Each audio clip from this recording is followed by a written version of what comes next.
सोहळा आनंदाचा गजर विठुरायाचा संत चरित्रामृत कथा कथा प्रवक्ते हभप अक्रूर महाराज साखरे विनीत पवार परिवार तसेच ताथवडे ग्रामस्थ मंडळी. ताड चालत बेटामध्ये जायचं, ताटीचा दरवाजा लावून घ्यायचा, आपलं मस्त गुडघ्यामध्ये घालायचं आणि माऊलीनं हंबरडा फोडवून रडायचं. ज्ञानेश्वरी देणारे, अमृत अनुभव लिहिणारे, रेड्याच्या मुखातून वेद बोलवणारे संत आपल्या मस्तकामध्ये गुडघ्यामध्ये मस्तक घालतायत, हंबरडा फोडून रडतायत. आलाय माझा दादा, अंडे असेल भाकरी म्हणून धावत मुक्ताबाई यायची, ताटीच्या फटीतून बघायची तर दादा रडताना दिसायचा. ऐका रे, 7-8 वर्षाची छोटीशी मुक्ताबाई दादा रडताना पाहायची आणि आपल्याला भूक लागलेलं विसरून जायची आणि बाहेरून म्हणायची, दादा योगी पावन मनाचा, योगी पावन मनाचा, योगी पावन मनाचा, योगी पावन मनाचा, योगी पावन मनाचा, योगी पावन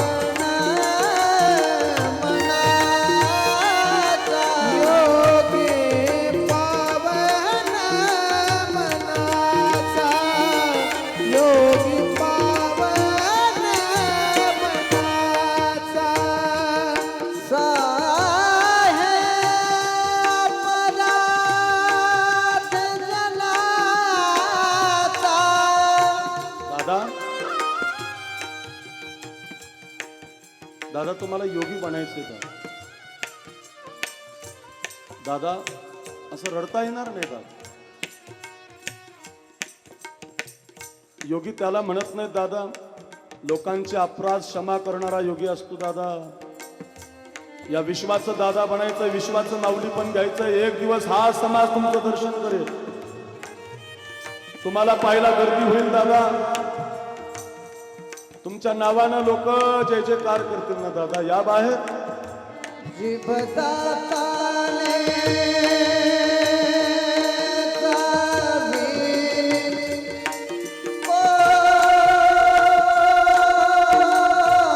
कोणी बत्तीसी पारी. आपल्याच दातानं जीभ चावली म्हणजे काय? दात पाडतात का जीभ तोडून टाकतात? नाही. आपल्याच दातानं जीभ चावली म्हणजे काय? दातालाही पाडत नाहीत आपण आणि जिभेलाही तोडत नसाल. विसोबा काही परका नाही. हे संत चरित्र आहे, ही संत कथा आहे. अपराधाला क्षमा करा, त्याच्यावर नाराज होऊ नका दादा. दादा संत त्याला म्हणत नाही, संत तो असतो दया क्षमा ज्याच्या अंगामध्ये असते ना दादा. संतोची जाना जगी, संत तोची जाना जगी. मुक्ताबाईच्या अभंग आहेत बघाय. कुणाचे अभंग आहे? मुक्ताबाई. क्षमा हे दया क्षमा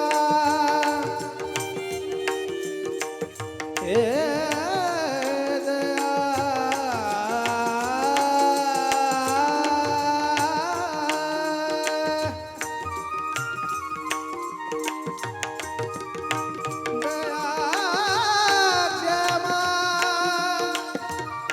अशी बहीण असली पाहिजे बघ.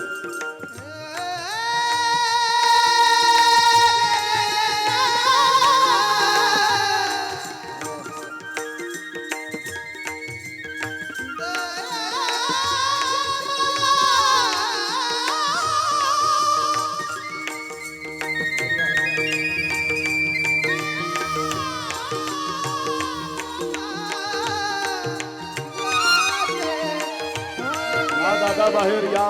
लोभ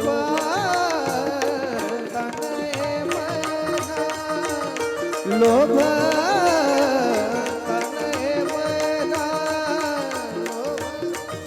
दादा दादा मिथ्या कल्पना मागे सारा ताटी उघडा ज्ञानेश्वर. दादा असं रडता येणार नाही दादा. उघडा ताटी उघडा तर हे बहिणीला चालणार नाही दादा. आम्ही ज्यांच्या समोर रडावं ते आमचे मायबाप झोपेत टाकून निघून गेले. आम्ही तुमच्या समोर रडलं पाहिजे तर तुम्हीच आमच्या समोर रडताय ना का? नाही दादा. दादा सुख सागर बनलं पाहिजे. सुख सागर आपण व्हावे, सुख सागर आपण व्हावे, सुख सागर आपण व्हावे, सुख सागर आपण व्हावे, जगबोध